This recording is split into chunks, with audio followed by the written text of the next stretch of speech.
Bonjour à tous et bienvenue sur Crypto Signal. Aujourd'hui, on fait une mise au point un petit peu sur le Grayscale BTC, c'est-à-dire voir un peu les autres flows, etc., voir comment ça se passe de ce côté-là, parce que je pense que c'est une narration importante autour des sorties, autour des ETF. Donc pourquoi les coins sortent de GBTC? Bon, ça, on a un petit peu les réponses. Qui est à la vente en ce moment et pourquoi ça peut impacter le prix, bien évidemment. Allez, intro.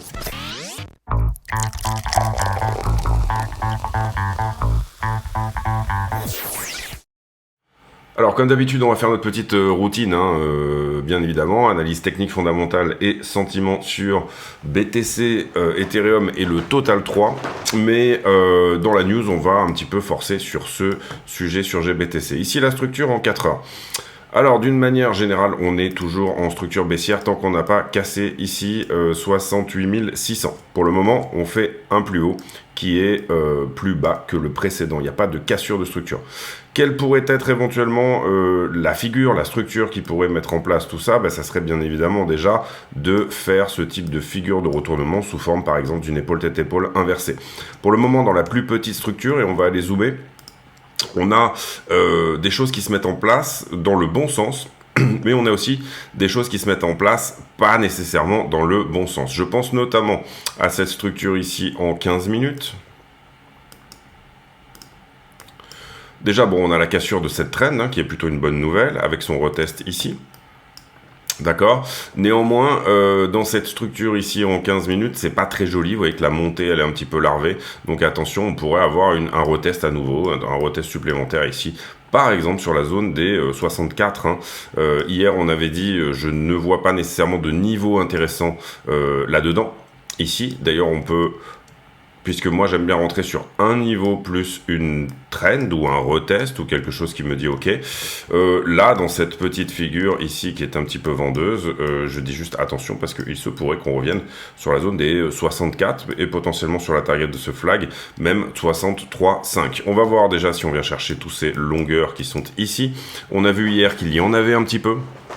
Donc sincèrement, on n'est pas à l'abri d'un nouveau retest pour éventuellement derrière casser cette distribution-là. Ce qu'on veut, c'est casser cette distribution-là. C'est-à-dire que là, on a eu un push, d'accord, dans ce sens-là. Derrière, on a une 15 minutes qui devient baissière. Ce qu'on veut, c'est soit faire un plus bas, effectivement, soit tenir un niveau quelque part là dans cette figure, soit faire un plus bas, effectivement, donc aller chercher la target de ce flag, puisque c'en est un, bear flag, c'est-à-dire 63,5, et rebondir éventuellement, je dirais même en 15 minutes, sur ce niveau ici autour des 64. Faute de quoi, du coup, on peut s'exposer à faire du ski un petit peu sur cette trend, c'est-à-dire un sentiment, on va dire, ambiant qui est un petit peu trop bon, et du coup, on fait du ski dessus comme ça, et on a cassé certes la distribution, mais à ce moment-là, quand il y a un peu trop de longues dans l'histoire, eh bien on vient les chercher. On va voir ici sur la liquidité si c'est le cas, si c'est toujours le cas, notamment les leviers, bien sûr. En tout cas, à ce stade, on peut dire que ce 15 minutes-là est perdu. On en a éventuellement un, on est bien en 15 minutes là, par ici, au milieu de la structure à peu près. Voilà, pour moi, le prochain 15 minutes important, il est autour des 64 000. Je pense qu'on peut enlever... Non, on va garder tout ça. Important de casser ici, pour donner quelque chose, un flag éventuellement. On a un peu dévié là, ou plutôt, vous le voyez ici, peut-être plutôt quelque chose sous forme d'élargissement. 1, 2, 3, 4... Les élargissements en descente ont une target différente des élargissements en montée. Je vais vous expliquer ça derrière. Assez souvent, les élargissements provoquent des rotations partielles. C'est pour ça que c'est une figure qui est assez commune et qu'on voit assez souvent, mais qui malheureusement est assez difficile. Et parfois, ils viennent chercher effectivement le bas et repartir. Donc si je devais tracer le bas de cette distribution, puisque c'est l'idée ici, eh bien, je la mettrais comme ceci.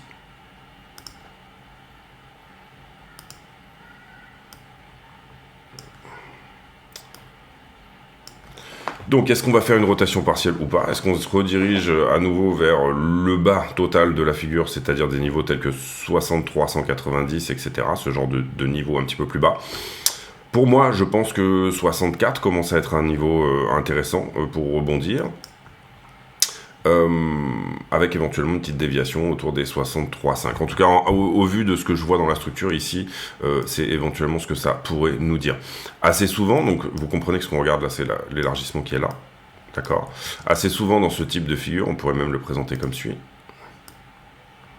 Non, on va le laisser comme ça pour l'instant, parce qu'on n'est pas à l'abri de retaper et redescendre. Assez souvent dans ce type de figure, eh bien, on a des rotations partielles, comme je vous expliquais tout à l'heure. Également, on peut voir aussi ici qu'on avait une accumulation qui était à peu près par ici, qui était à peu près tenue jusque là, et que là on est en train de perdre, donc c'est pareil, ça irait plutôt dans le sens d'une correction pour la journée.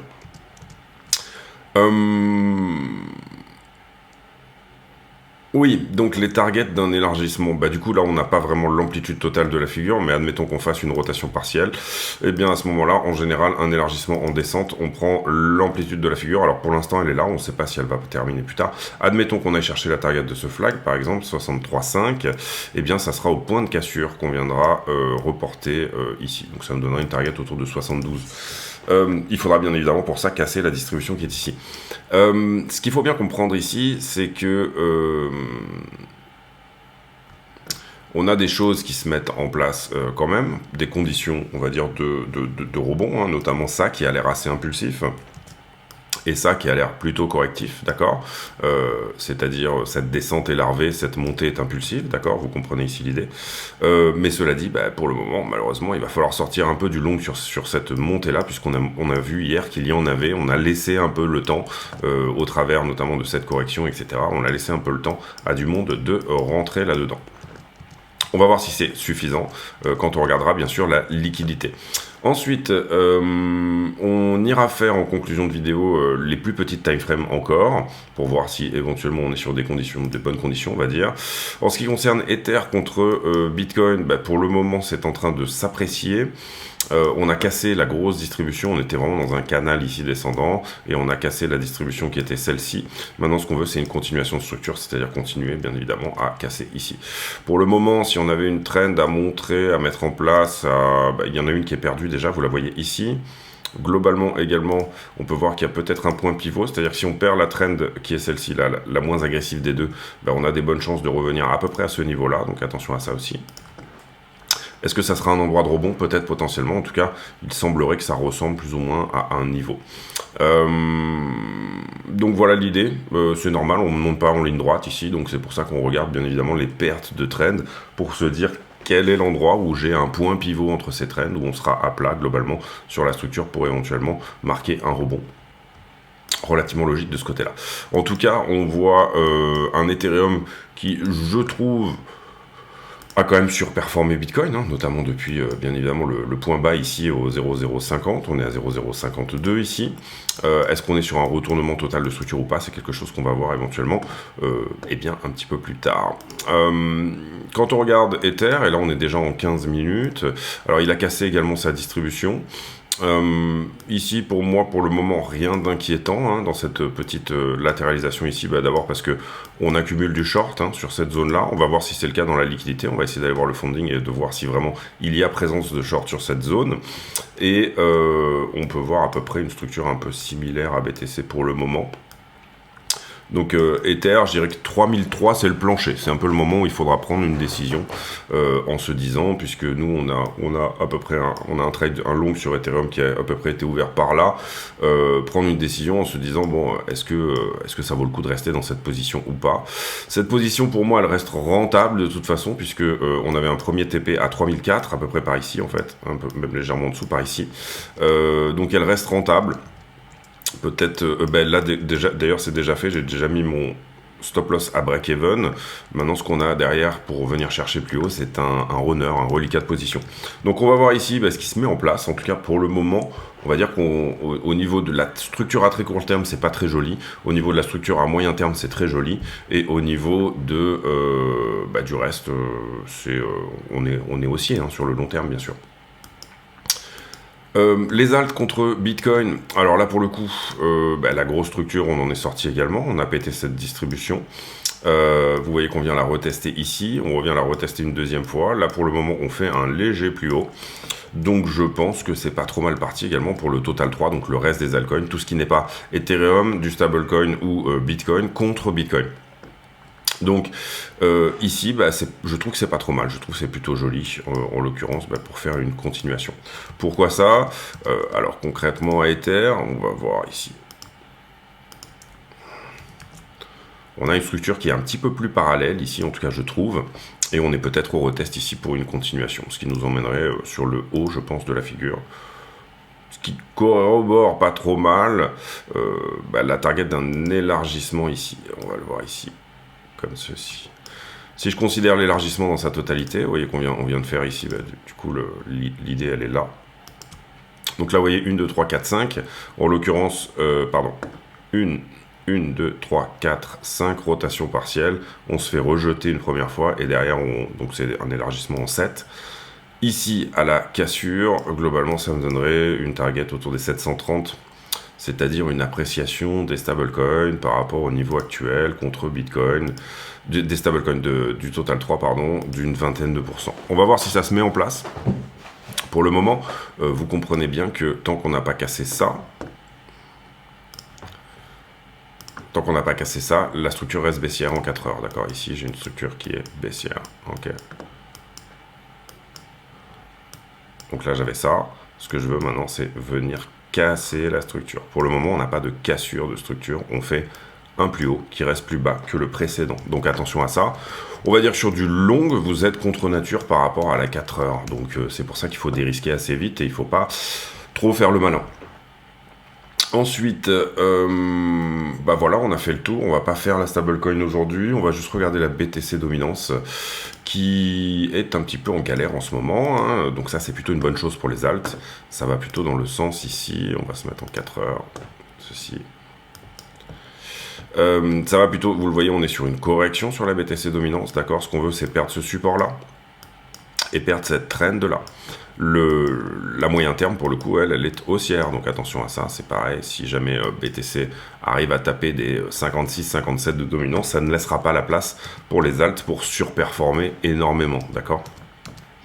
Donc, ce qu'on veut à ce stade, c'est perdre le support, je dirais, et perdre la Q qui est là, pour avoir des alts qui performent un petit peu. Pour le moment, ça reste un range, et ça reste moyen terme haussier, court terme baissier, d'accord?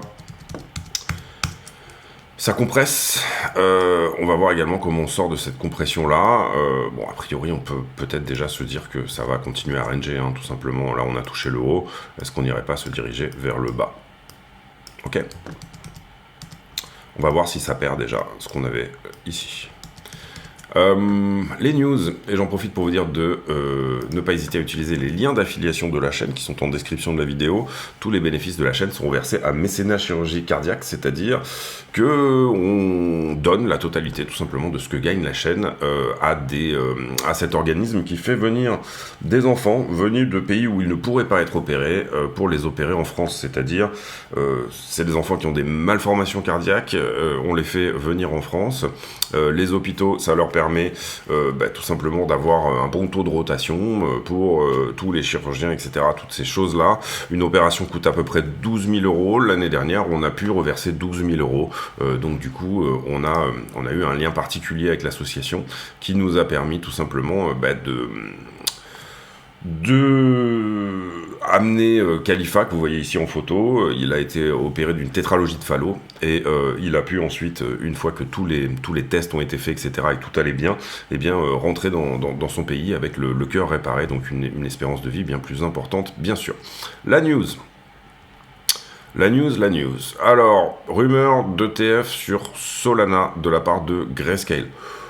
Étant donné comment Grayscale est pas tellement bien avec la SEC en ce moment, etc., toutes ces choses-là, c'est quand même à mettre ici entre parenthèses, mais en tout cas, c'est plutôt bien pour Solana qu'il y ait ces rumeurs-là.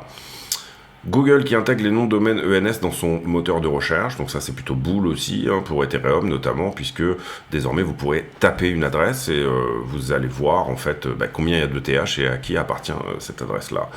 À voir si c'est vraiment si bien une bonne chose que ça, mais en tout cas ça donne du crédit, notamment on va dire à tous les tokens qui sont autour de l'Ethereum Name Service. Hein. L'ENS c'est une adresse qui se termine en .eth, c'est-à-dire je vais pouvoir vous envoyer de l'argent, sans avoir votre adresse complète, je vais pouvoir vous envoyer de l'argent juste en ayant votre nom, .eth derrière, d'accord? Les outflows, gros outflows du côté de GBTC, et là on va le voir ici.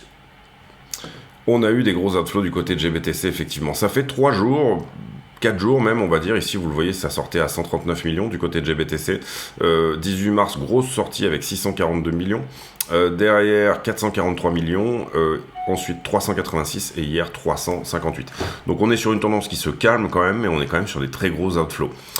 Si on enlève les entrées sur BlackRock et les autres, hein, comprenez bien qu'on est sur un outflow total de 94 millions. Et je me suis trompé dans le tweet, j'ai fait une faute de frappe, j'ai dit 84 millions. Je m'en excuse.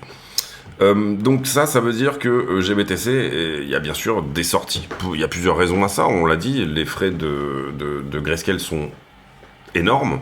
1,5% contre 0,20 pour les autres, etc. Et ça, c'est pas une très bonne chose. Derrière aussi, on a plusieurs grosses entreprises qui ont eu des grosses difficultés en 2022-2023 et qui ont vendu leur GBTC pour se refaire. Notamment, on va dire sur ces entreprises-là, on avait 2 grosses entreprises. On avait Genesis qui eux-mêmes font partie de Grayscale, enfin du même groupe, Digital Currency Group. Et on avait également FTX. Pour le coup, FTX avait à peu près 1,2 milliard à sortir et ils ont été sortis au tout début de GBTC, ça on l'a su. Derrière, concernant Genesis, on a eu l'autorisation du juge qui leur disait oui, vous pouvez vendre ces GBTC, donc il y en avait pour 1 ou 2 milliards également. On va se baser ici sur un article qui, je pense, est ici. Non, ici. Voilà. Oui, vous pouvez les vendre, etc. Maintenant, la question, c'est... En tout, Grayscale a perdu à peu près 12 milliards depuis le début qu'ils ont qu'ils ont converti plutôt leur trust en ETF. Ils ont perdu une douzaine de milliards à peu près en BTC, donc ils sont sortis. Et sur ces 12 milliards, on sait d'ores et déjà que il y a à peu près 2 ou 3 milliards qui sont dus à Genesis et dus à FTX. FTX, c'est fini. Ils ont tout vendu, on le sait.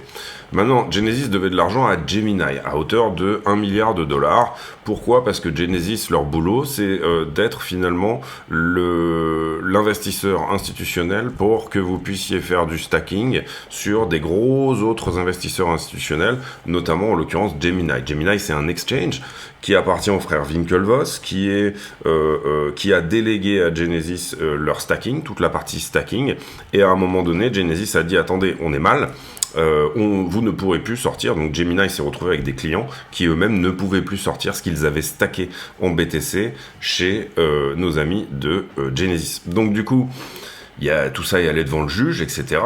Genesis à un moment donné a tout simplement fait un formulaire de banqueroute, hein, en fait, et puis petit à petit les choses se sont mises un peu mieux. On a vu que Genesis allait probablement, et c'est le cas, c'est pour ça qu'ils sont en train de vendre leur GBTC, rembourser les créanciers de Gemini in kind, ça veut dire en quantité de Bitcoin en 1 pour 1, hein, c'est-à-dire voilà, c'est ok, en vendant tout simplement du GBTC. Donc cette conversion de Grayscale à un Bitcoin spot a sauvé la totalité de l'entité quelque part qu'on appellerait Digital Currency Group. Donc je pense personnellement qu'il y a eu un peu des tractations qui ont été faites entre les uns et les autres pour que tout cela se mette en place. Tractations pourquoi? Parce que d'un côté, vous avez BlackRock qui a finalement récupéré toutes les sorties de Genesis.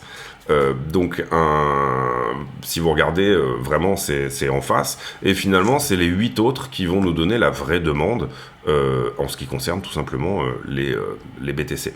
Donc comment expliquer ça? D'une certaine manière, on peut peut-être estimer qu'il y a eu un deal, que la SEC a dit, écoutez, Grayscale, on accepte votre conversion, qui est un petit peu olé olé. Il y a des tas de choses, il y avait déjà des procès, hein, bien évidemment, entre Digital Currency Group et la SEC.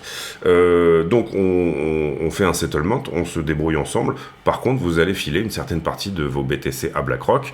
Comment faire pour que ça se fasse un petit peu sans qu'il y ait trop de problèmes? Eh bien, vous allez afficher des taux qui vont faire qu'il y a effectivement cette conversion. Donc, d'une certaine manière, on a des sorties de GBTC qui sont dues à des gens qui avaient du GBTC et qui étaient en banqueroute, et on leur a permis de les vendre, et ça, on l'évalue à peu près à 3 milliards. On a également des sorties de GBTC pour aller sur des ETF moins chers, et notamment, principalement celui de BlackRock, qui, on va dire, est d'une certaine manière le plus gros, le plus sûr, etc. Et vous le voyez que finalement, la totalité des GBTC qui sont sortis, alors j'ai pas la charte ici, mais c'est pas grave. Eh bien, BlackRock désormais en possède cette part-là finalement. Au début, Grayscale avait 600 000 BTC. Aujourd'hui, ils ont perdu à peu près quasiment 50%, c'est-à-dire qu'ils sont à peu près à 300 000 BTC. On va vérifier ça ensemble. Je mets en pause une seconde. Donc globalement, pour un départ donné à 600 000 BTC au moment de la conversion ETF, on est actuellement à 355 000 BTC, donc 45% qui ont été perdus. Vous voyez ici les sorties, on part effectivement de, oui c'est ça, 619 000, 615 000. La conversion elle se fait autour du 15 janvier, ouais c'est ça, 600 000. Et là vous voyez toute cette espèce de, ça saigne très fort. On ne peut pas, pour moi, exclure l'idée d'un deal un petit peu entre tout le monde de ce côté-là. Derrière, qu'est-ce qu'a récupéré en termes d'assets under management pour le moment BlackRock? Pardon. Pour le moment, BlackRock, eh bien, on est quasi à égalité. Il manquera encore 8 milliards pour mettre tout le monde à égalité. Barry Silbert a dit qu'il allait modifier les frais sur le GBTC. Il l'a dit il y a quelques jours sur CNBC. Il a dit que ça allait se faire. Maintenant, pour le moment, vous le voyez qu'ils sont à peu près 4 fois, 6 fois plus chers que les autres. Donc c'est normal qu'il y ait une forme de rotation. Donc on a cette rotation de ceux qui ont fait faillite et qui avaient du GBTC avant que les ETF spot existent, qui l'ont vendu et qui ont encaissé normalement un premium. On a également cette rotation de gens, là on va peut-être parler de retail ou d'institutions, mais qui font leur rotation pour passer sur un ETF moins cher. Mais actuellement, ce qu'il faut comprendre, c'est que même avec 23 milliards ici sous gestion, donc même avec la moitié des BTC, et que déjà la boîte Digital Currency Group a été sauvée, mais encore que finalement on est sur l'ETF le plus rentable de l'histoire. Je crois que j'avais lu il n'y a pas longtemps que c'est le 4e ETF le plus rentable de l'histoire, parce que tout simplement ils ont effectivement ces frais exorbitants. Donc en attendant, comprenez bien que 1,5% de 23 millions, ça fait 200 millions par an, ce qui est une très belle somme, d'accord ? Donc, on peut imaginer que chez Grayscale, il en reste pas moins qu'ils ont quand même du caviar à la cantine. Et voilà, donc pas de souci de ce côté-là. Par contre, ils ont perdu des parts de marché, mais je pense que ça faisait partie du deal. C'est-à-dire, on vous coupe une jambe, mais vous pourrez toujours être vivant et vous pourrez toujours sautiller allègrement. Jouer à la marelle, par exemple. Voilà. Voilà un peu l'idée là-dessus. C'était le sujet du jour. J'espère qu'il vous a plu. Ensuite... l'effet cantillon dans une chart, ça me paraît extrêmement intéressant. Vous voyez ici le M2 money supply, donc c'est la monnaie en circulation. C'est le vert, d'accord ? Ensuite, vous avez l'argent, enfin la richesse plutôt, qui est détenue par les 50% les moins riches dans le monde. Donc par rapport à ce M2, vous voyez ici la richesse des moins riches, les 50% les moins riches, et c'est pas dans le monde, c'est aux États-Unis, excusez-moi, qui augmente moins. Et vous voyez ici le top 0,1%. C'est-à-dire soit les gens qui sont les plus riches au monde, hein, tout simplement. Et là, vous voyez que ce qu'on appelle l'effet cantillon. Qu'est-ce que c'est que l'effet cantillon ? C'est de dire que l'inflation bénéficie toujours aux plus riches par le phénomène du crédit. Comment vous créez de l'argent ? Vous créez de l'argent avec un crédit. Vous créez une ligne de crédit. Quand vous prenez un crédit, ça n'est pas de l'argent qui vous est prêté par d'autres déposants. C'est tout simplement la banque qui demande à la Banque centrale de créer de l'argent. C'est-à-dire qu'à chaque création de crédit, il y a une création d'argent. C'est comme ça. Ensuite, à partir de là, il faut comprendre que à qui vous allez donner un crédit ? Vraisemblablement, et désormais c'est comme ça, et ça a plus ou moins toujours été comme ça, mais ça l'est d'autant plus, vous allez pouvoir faire un crédit à quelqu'un qui a le collatéral pour vous rembourser si jamais il y avait un problème. En l'occurrence, en ce qui concerne les plus pauvres ici, c'est malheureusement uniquement leur capacité d'endettement. Et en l'occurrence, en ce qui concerne les plus riches, c'est cette possibilité de mettre sous gestion une partie de leurs assets pour collatéraliser du crédit. C'est par exemple Vous allez être dans une banque, vous allez avoir une assurance vie dans cette banque-là à hauteur de 1 million, et vous allez leur demander une autorisation de découvert, c'est sans avoir à justifier de rien. Vous allez pouvoir avoir un découvert, par exemple, de 600 000 euros. Pourquoi ça? Parce que dans votre assurance vie à 1 million, ils vont dire, bon, ok, il y a une partie qui est en monétaire, admettons 300 000, donc ça c'est bon, c'est du 100%, vous êtes ok. Et puis il y a une partie qui va être estimée sur vos actions ou autres, vos ETF, tout ce que vous avez dans cette assurance vie. Et là ils vont dire, bon ben on peut estimer que on fera un appel de marge si tout ça perd 40, 50%, etc. Donc vous aurez effectivement cette autorisation de découvert qui vous permettra tout simplement, quand d'acheter de l'immobilier quand il est bas, voilà, d'avoir entre guillemets du cash, y compris dans les moments les moins opportuns, mais surtout quand les taux sont très bas, de prendre des emprunts à des niveaux excessifs, exceptionnels, tout simplement parce que également en face votre collatéral aura grossi, d'accord?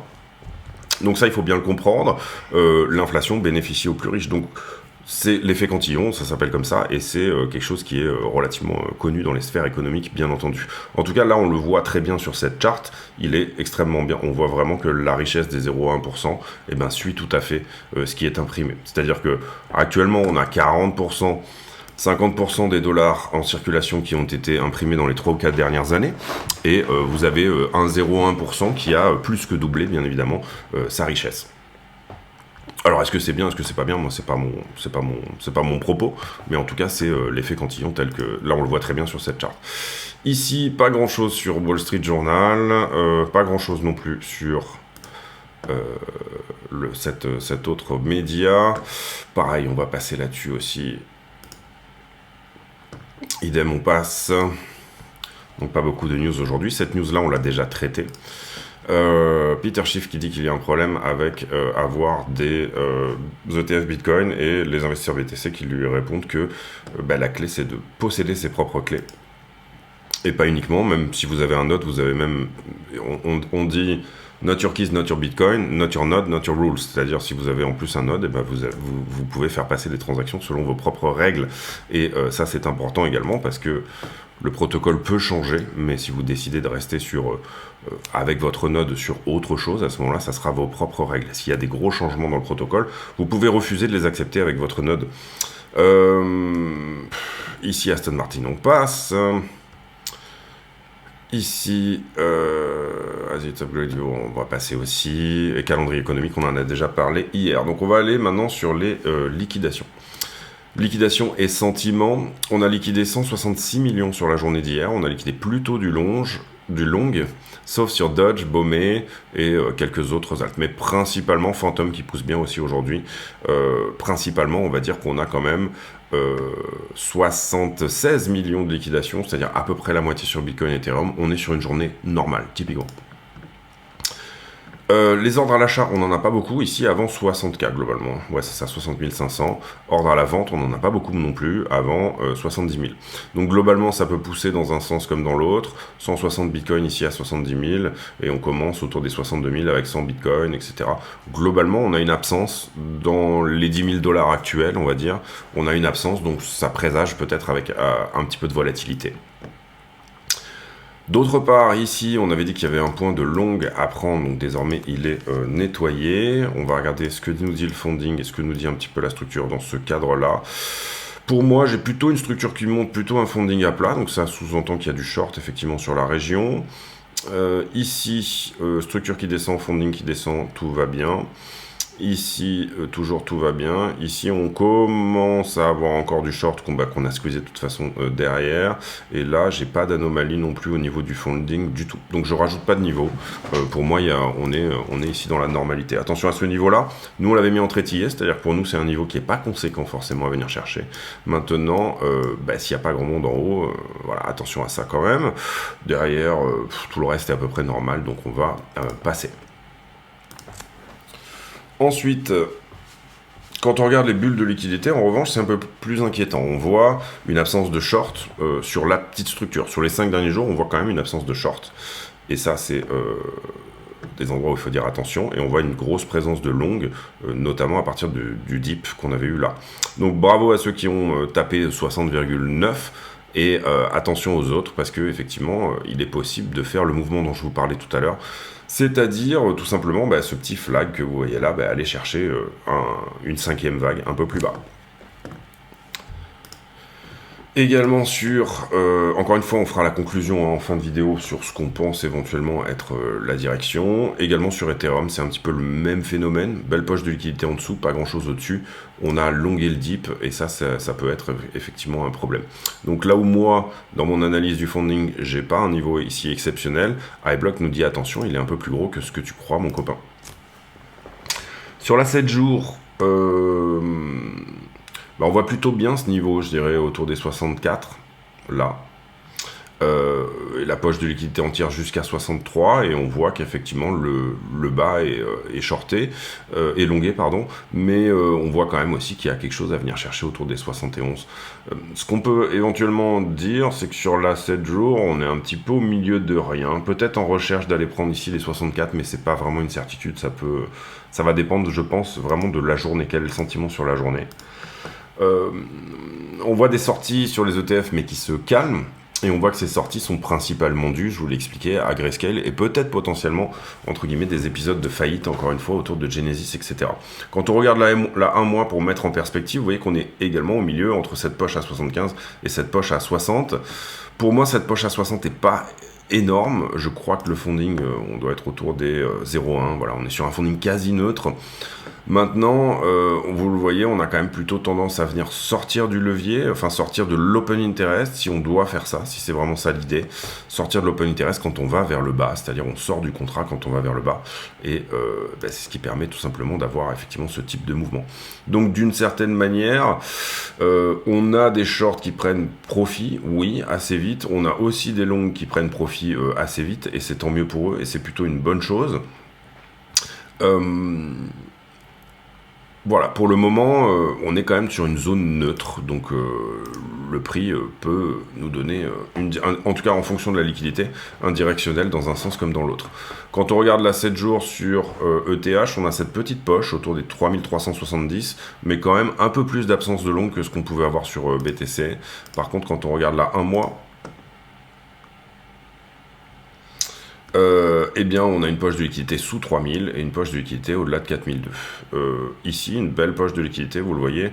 Je trouve qu'elle a du sens éventuellement. Donc, venir chercher 3352 sur Ether, pourquoi pas.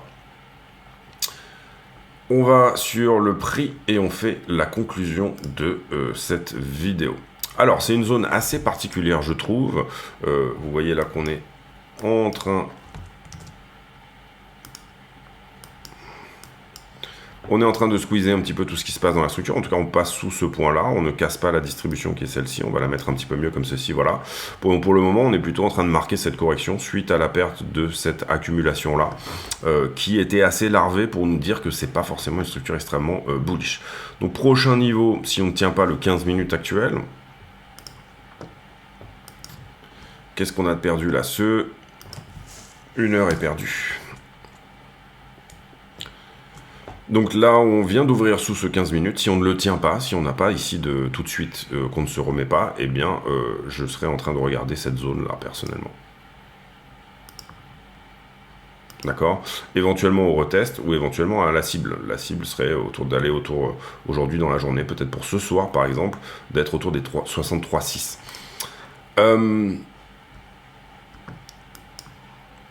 Il en reste pas moins que, si vous voulez... On va se mettre comme ça.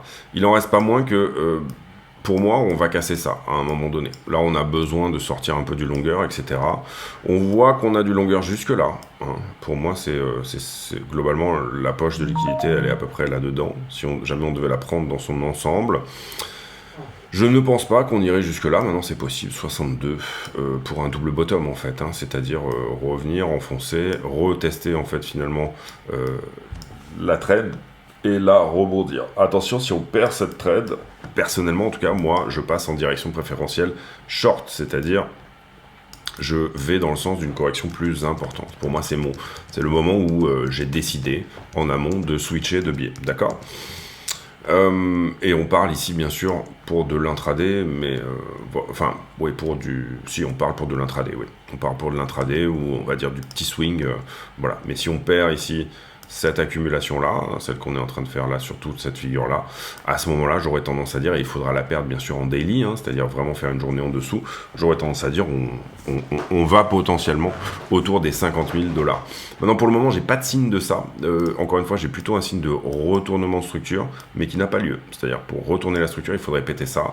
Si on veut péter ça, ben, on doit péter ça. Et si on pète ça, pour le coup, on a vraiment le signal early que, effectivement, on est parti pour péter ça. Et on est parti éventuellement pour aller beaucoup plus haut. Donc on veut de l'impulsion vers le haut et on veut un sentiment dégradé, un sentiment un peu plus dégradé, qui pour le moment en fait on a un petit peu trop cet effet de buy de dip. À chaque fois qu'on fait un dip, on a un peu trop de long sur la structure et ainsi de suite. Là même si on a une cassure, c'est un petit peu la même chose. On est capable de retester encore pendant un moment. Bref, on veut que le funding se reset et que les longueurs soient fatiguées. Donc soit on leur propose ici de venir se faire défoncer en partie, et on parle ici notamment de, là on vient de défoncer tous ceux qui sont dans cette structure là, mais peut-être que potentiellement on a besoin d'aller chercher ceux qui sont dans cette structure là. Pour moi jusque là, pas forcément de nécessité d'aller en dessous, sauf si bien sûr au moment où on touche ça, et là on a encore plus de monde qui s'est agglutiné là, et ça malheureusement on pourra le voir qu'en analysant la liquidité avec le temps, c'est-à-dire si jamais on y va, on aura cette information, on peut pas l'avoir maintenant, c'est-à-dire est-ce que là on aura un sentiment différent de ce qu'on a eu là, je veux dire est-ce que là on aura un sentiment différent de ce qu'on a eu là, on en a pour le moment pas idée, en tout cas on ne sait pas. À ce stade, déjà, je me focaliserai moi sur ce petit 15 minutes là et celui-ci pour voir si effectivement ça repart dans le bon sens.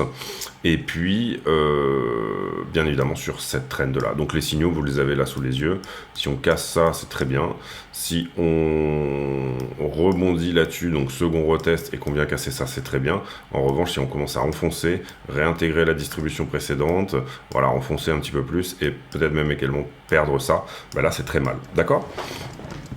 Donc il y a des décisions à prendre en fonction de ces signaux-là, qui sont, je dirais, les signaux les plus early pour prendre des décisions rapidement. Si on doit avoir une rotation partielle dans l'élargissement qui est ici, pour moi, elle doit se faire par là, enfin dans cette zone-là, pas avant. C'est-à-dire si on revient ici en bas et qu'on réintègre cette trend-là, j'aurais tendance à dire c'est pas forcément la meilleure entrée ici, voilà. Voilà un peu l'idée, j'espère que cette vidéo vous a plu, si c'est le cas n'hésitez pas à le dire. Je pose en général en fin de vidéo une question à la con, c'est-à-dire une question qui n'a rien à voir avec le prix du Bitcoin, mais qui nous permet de converser de choses et d'autres. En l'occurrence, la question du jour, elle sera sur... Tiens, on va rester dans la musique. Admettons que... quelle serait la musique que vous choisiriez pour votre mise en bière, donc votre enterrement. Je trouve que c'est intéressant. Donc question à la con du jour, quelle serait la musique que vous choisiriez pour votre enterrement? On se retrouve demain pour une nouvelle vidéo. D'ici là, portez-vous bien. J'espère que celle-ci vous a plu. Si c'est le cas, n'hésitez pas à le dire, mettre un petit like. Ça fait plaisir, ça pousse toujours la chaîne vers le haut. Portez-vous bien. Bonne journée. Ciao, ciao.